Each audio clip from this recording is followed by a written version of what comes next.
आज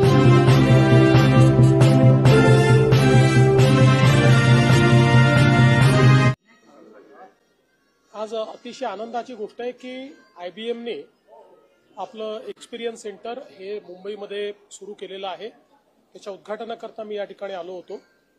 विशेषतः quantum computing हा जो हे जे क्षेत्र आहे जे संपूर्ण जगाला बदलत आहे।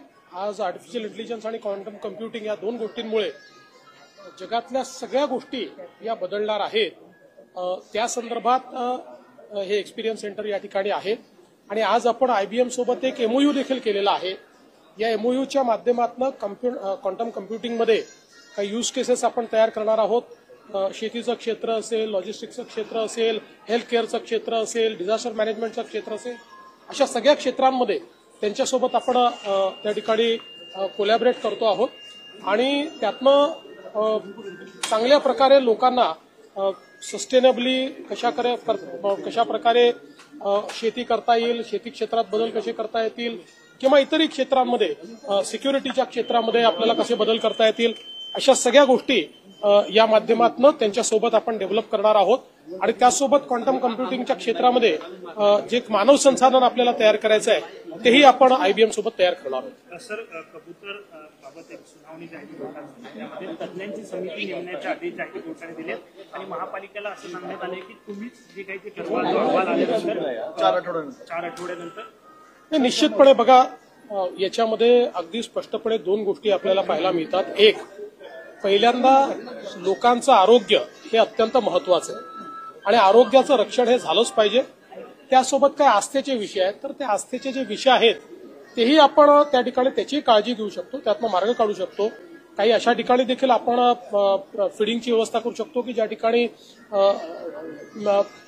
वस्ती नाहीये किंवा कंट्रोल फीडिंगचा एक मागे विषय आहे, काही लोकांनी सांगितला होता। अशा वेगवेगळ्या पद्धतीनं आपण यातनं मार्ग काढू शकतो। हा वादाचा विषय नाहीये, हा समाजाचा विषय आहे। त्याच्यामुळे मला असं वाटतं समाजाचं आरोग्य आणि समाजाची आस्था या दोन्ही गोष्टी विचारात घेऊन योग्य प्रकारे या ठिकाणी आम्ही मार्ग काढण्याचा प्रयत्न करू। 15 ऑगस्टला मास्क बंदी बाबतचा विषय जो आहे तो कसला जातोय? पहिल्यांदा तर या राज्य सरकारने असा कुठलाही निर्णय घेतलेला नाही। 1988 सालापासून हा निर्णय या ठिकाणी महाराष्ट्रात लागू आहे। 88 साली याचा GR काढण्यात आलेला आहे। अनेक महानगरपालिकांचे मी आता त्या ठिकाणी मलाही माहित नव्हतं, मलाही मीडियातनं समजलं, मलाही माहित नव्हतं की अशा प्रकारचा निर्णय आहे। पण ज्यावेळी मी बघितलं तर अनेक महानगरपालिकांना मी विचारलं की तुम्ही का असा निर्णय घेतला, त्यावेळेस त्यांनी 88चा GR मला पाठवला आणि त्यांनी हे देखील पाठवलं की दरवर्षी ते अशा प्रकारचा निर्णय घेत आहेत। अगदी उद्धव ठाकरे मुख्यमंत्री होते तेव्हाही त्यांनी घेतलेल्या निर्णयाची प्रत त्यांनी मला पाठवली, जी तुमच्याकडे मी कधीही त्या ठिकाणी देऊन देईल। शेवटी सरकारला कोणी काय खावं हे ठरवण्यात काही इंटरेस्ट नाही, आमच्यासमोर खूप प्रश्न आहेत। त्यामुळे मला असं वाटतं की विनाकारण 1988 साली घेतलेला निर्णय आणि आज मात्र त्याच्यावर अशा प्रकारे वादंग तयार करायचा जणू काय आमच्या सरकारने निर्णय घेतला आणि काही लोक तर इथपर्यंत पोहोचले की ते शाकाहारी खाणाऱ्यांना नपुंसक म्हणायला लागले, इथपर्यंत लोक पोचायला लागले। तर हा मूर्खपणा बंद केला पाहिजे। अशा प्रकारे शाकाहारी, नपुंसक आणि मांसाहारी हे ज्याला जे खायचं तो ते खातोय। आपल्या देशात जे काही संविधानाने अलाव केलंय ते प्रत्येकाला जगण्याचा अधिकार आहे। आमच्या सरकारने घेतलेला हा निर्णय नाही, हा जुन्या सरकारनेच घेतलेला निर्णय आहे। काही लोक कबुतराच्या प्रश्नावरती मुंबईमध्ये हिंसक आंदोलन करतात, या संदर्भात मला असं वाटतं की हा जो कबूतर खाण्याचा प्रश्न आहे किंवा कबुतरांचा प्रश्न आहे, मी मगाशी सांगितलं की हा प्रश्न समाजाचा प्रश्न आहे। लोकांचं स्वास्थ्य, आरोग्य हे अत्यंत महत्वाचं आहे। आरोग्याशी कॉम्प्रोमाइज करता येत नाही, सोबत आस्था देखील आहे। त्यामुळे आरोग्याशी कॉम्प्रोमाइज न करता आस्थेचा प्रश्न कसा सोडवता येईल हा प्रयत्न केला पाहिजे। पण मला हेही लक्षात येत आहे की काही लोकांना यातही महानगरपालिकेच्या निवडणुकीची संभावना लक्षात येते आहे आणि म्हणून याला एक समाजाविरुद्ध दुसरा समाज, एका भाषेविरुद्ध दुसरी भाषा, असं कसं भांडण लावता येईल असे प्रयत्न काही लोक करतात, पण ते यशस्वी होणार नाहीत। मुंबईचं मी तुम्हाला सांगतो प्रकृती अशी नाही आहे मुंबईची.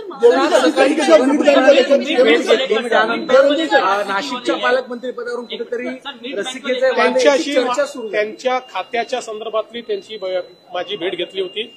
त्यात कुठल्याही पालकमंत्री पदाची चर्चा झालेली नाही.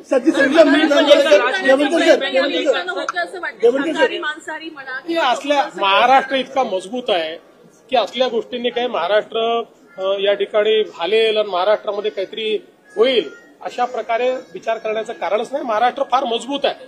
महाराष्ट्राने मागच्याही काळात दाखवलेलं आहे की मिसइन्फॉर्मेशन तयार केल्याने काही फार सफलता मिळते असं नाही.